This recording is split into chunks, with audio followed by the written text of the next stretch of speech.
it's Allie Edwards, and I'm back today with another project using the Rainbow Scrapbook kit as the jumping off point. I've got a variety of pieces related to that over here.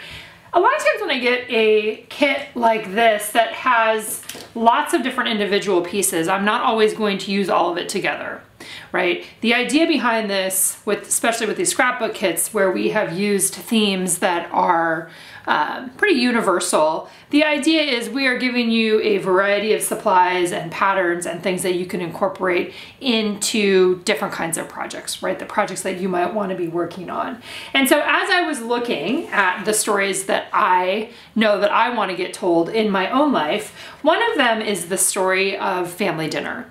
And in your house, family dinner may look one way. Maybe you eat together as a family every single night, or maybe when you were growing up, you ate together as a family every single night. That's not something that really happens here at our house. And we have a blended family situation. We have kids. All of our kids are either here. They're one week on, 1 week off. And one of the things that I have wanted to do for a number of years, and that we've kind of tried on and off, is having a very specific Sunday family dinner. And so we literally call it family dinner. And during the regular times we eat, sometimes we all eat together, but most of the time it is people coming and going.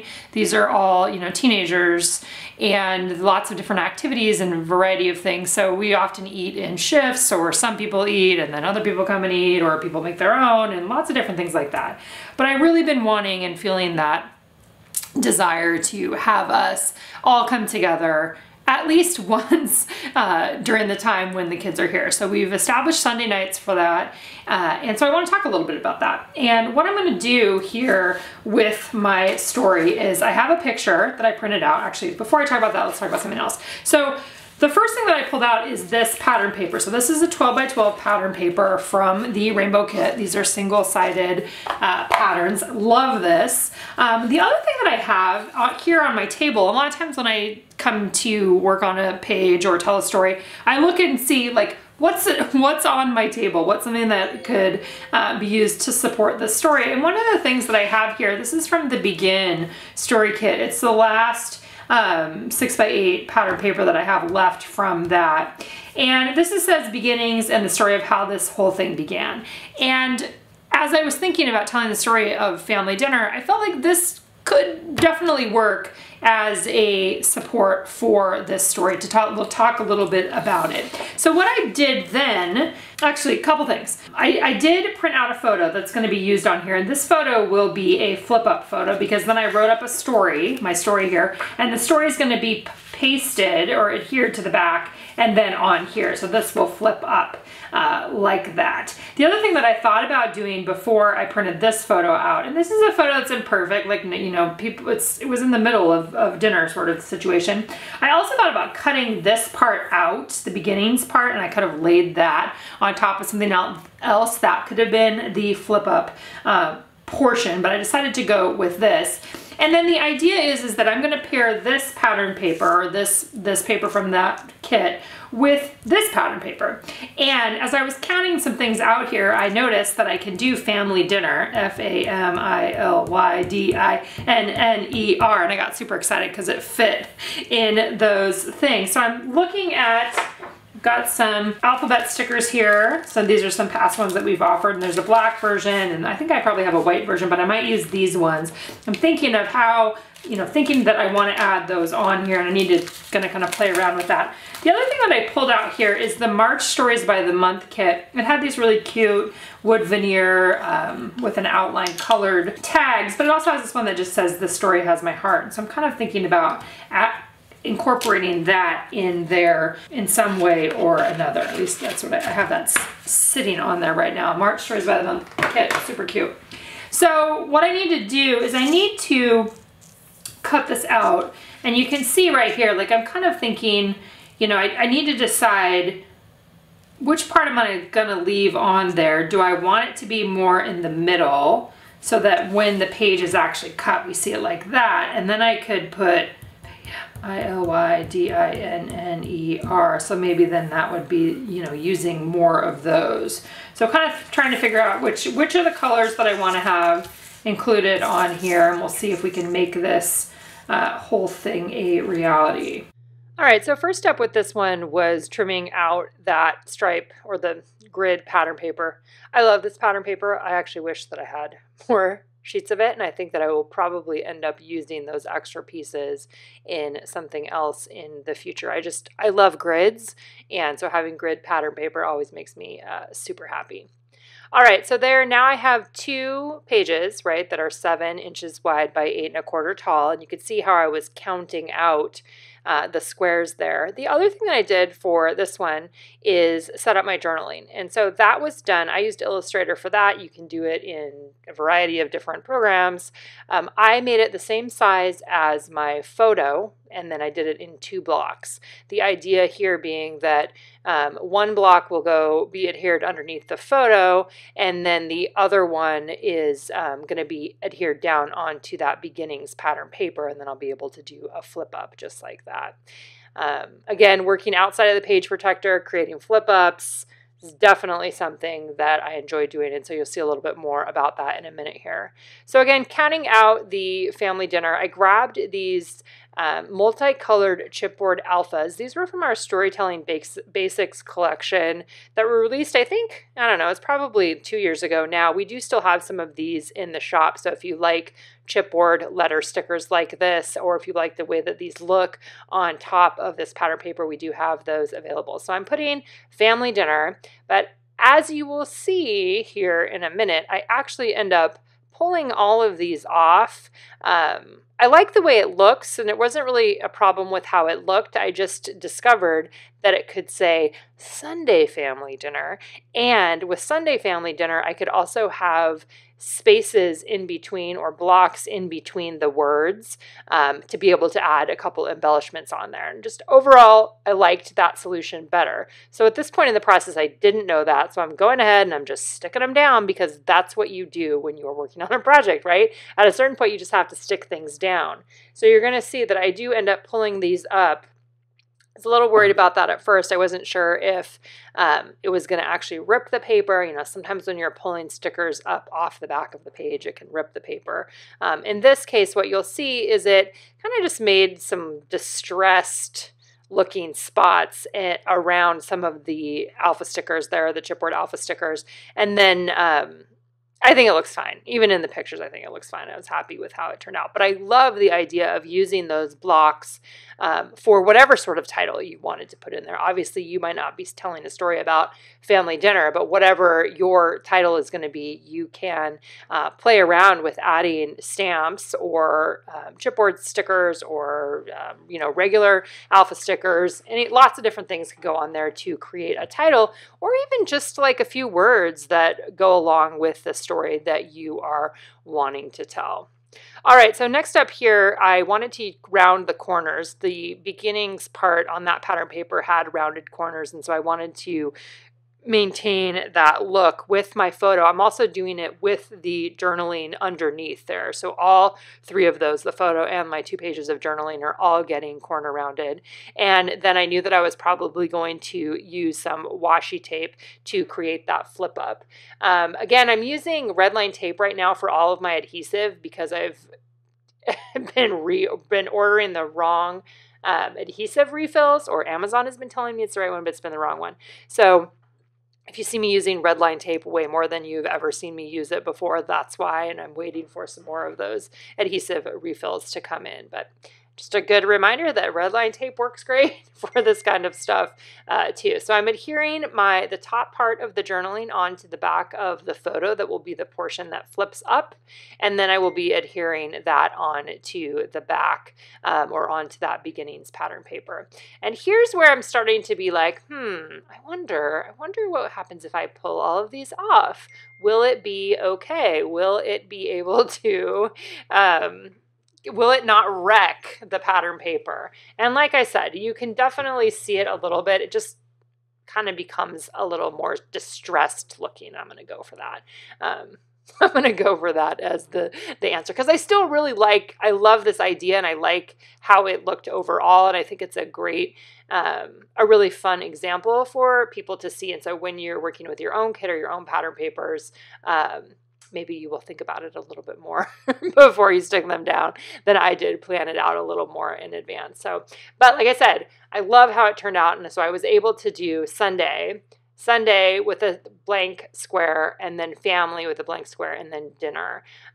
And that allowed me some space to play with a few more embellishments. And you can see at this point in the process, I'm still kind of thinking about using that chipboard piece from the March Stories by the Month or using some other chipboard. I wasn't sure. That wasn't my focus at this point in the process. My main focus right now is just getting the title on there. One of the things that I wanted to say about this project too is this is a good example of one where I started with story. And that means that I actually sat at my computer and I typed up a lot of journaling, right? A lot of journaling that talked about what family dinner means to me, how this started, how it's going, where we're at, and then talking about this particular time when we had dinner together and a little bit more information about that. So I really liked being able to make the story as long as I wanted it to be and not feel like I was constrained to a certain amount of space. For me, there's lots of times when I tell stories that are shorter, and then other times when they are longer, and I love having the option to be able to do either one. All right, so next up, I'm pretty sure that I'm probably going to do the hole punching. A lot of times you guys have heard me talk about punching the holes at first, in the very beginning, so that you aren't forgetting to do that and sticking something in the space there. But in this case, I'm doing it now. Then the next thing that I looked at is you can see where there's just a little strip of the next row of squares there. And as I was looking at that, I was kind of thinking, okay, do I still want to have this paper there? Or maybe what I want to do is cut a little bit more of this pattern paper so that it will come over a little bit more onto this beginnings pattern paper. And that's what I end up doing. I measured it out so that I still had like 0.5 from the edge of the white part, if that makes sense. So from the white part to the outer edge where the pink is there, that's a ½ inch. And so I wanted to try to repeat that on the side that's closer to the holes there. And so I'm using red line tape just on that strip, and I'm going to set it down. And I think it's a nice, I like the continuation from one page to the next, right? Where it's kind of flowing over, especially when you're looking at it within a 6x8 album and you've got the rings. This is just another way to create some cohesion between two separate pages. So there I'm going in again with the 6-hole punch. I'm going to punch those guys there. I'm going to trim off the little bit on the top as well, because it ended up being a little bit longer. I felt really happy with that solution. Like, I thought that made a lot of sense. Then I grabbed some washi tape from my stash. This is a green diagonal that I've had forever. I tried to see if maybe this was from Freckled Fawn. I think it was originally from Freckled Fawn, but I went on there. I didn't see that they had any that looked exactly the same as this. So I would say whatever kind of washi tape you have, maybe you have rainbow washi tape, and that would be really fun. I feel like we did a rainbow washi tape with something in the past. I don't know why I didn't grab that one when I was working on this. But with washi tape, what I do when I'm doing a flip up like this is I usually do it on both of the outside and then on the inside as well, where the seam is. And I think for this one, what I ended up doing is I felt like the washi itself was too thick. So I took my scissors and I cut it in half along the long way there, so I had a thinner strip of washi to add across the middle. I think you'll see that when I flip it up again, and then I'm putting the red line tape on the back to adhere it down onto that beginnings pattern paper.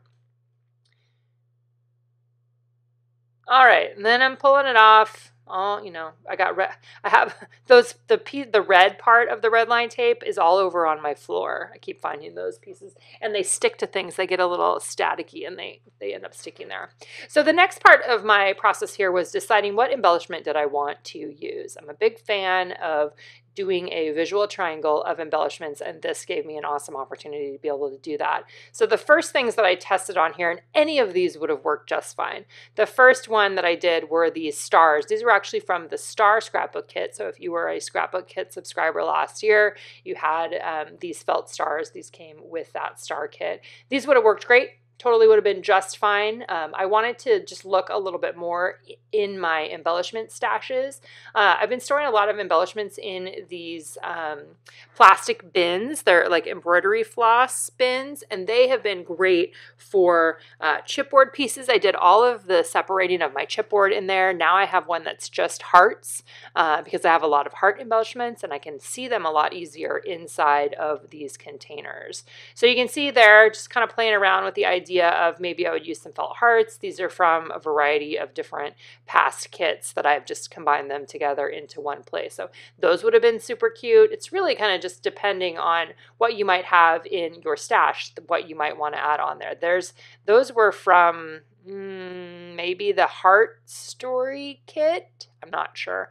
Those have adhesive on the back of them, and they are fabric too. And I thought those were super cute. I need to use those at some point in the future here. And then I also had a series of plastic hearts, and the plastic hearts were actually included in the Heart Story kit. So again, part of the subscription last year. And the plastic ones are the ones that I end up going with. You may have plastic hearts in your stash from other kits or other projects, but I know that we did have some of them in the Heart Scrapbook kit as well. So you might have those in your stash if you haven't used them as well. I liked them the best in terms of having the canvas word phrase strips on top of them. I liked how that looked the best, and that's why I ended up going with the hearts. They just seemed to go together. I think I liked that there was variation in the width, like the width of the hearts and the way that the canvas strips were able to overlay those. So I also, before I decided on that for sure, I did have a few other things that I looked at. I had some puffy circles. I also thought, like, as I'm rewatching the video now, I thought those are really cute. Those looked good on there. They could be 3 matching circles, or they could be 3 random circles, lots of different things that you could put in there. But really the idea here is something that links these 2 pages together, right? Creating a visual triangle that kind of grounds the whole design and then links those 2 pages together.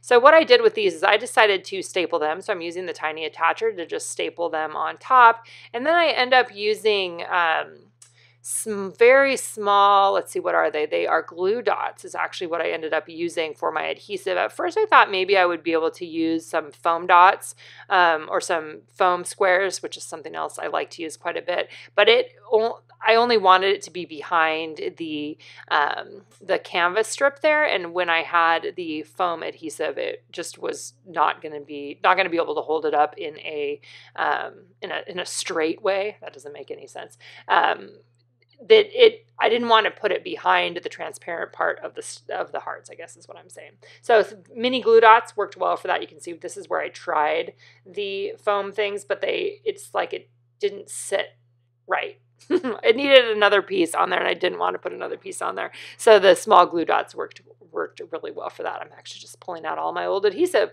I would have, if my tape or my rolling adhesive would have been working, I probably just would have used that on the back of those. But those mini glue dots worked really well.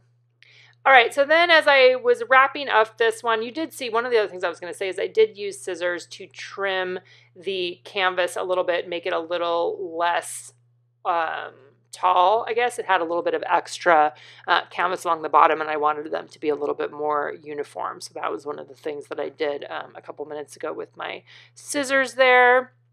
And then I think the last thing that I add on to this particular project is I add a rolling date stamp right along the top, right above the photo, right above where the photo will fold there. I think that was one of the last things that I did on that one. Love the graphic look of this project. Love telling the longer story. Love the focus on our family dinner. As always, let me know if you guys have any questions in the comments below, and we'll see you soon for another rainbow project is coming soon.